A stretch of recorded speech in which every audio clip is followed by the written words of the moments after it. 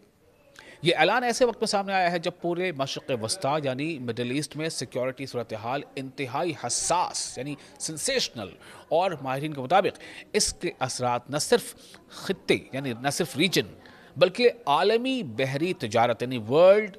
سی trade پر بھی پڑ سکتے ہیں۔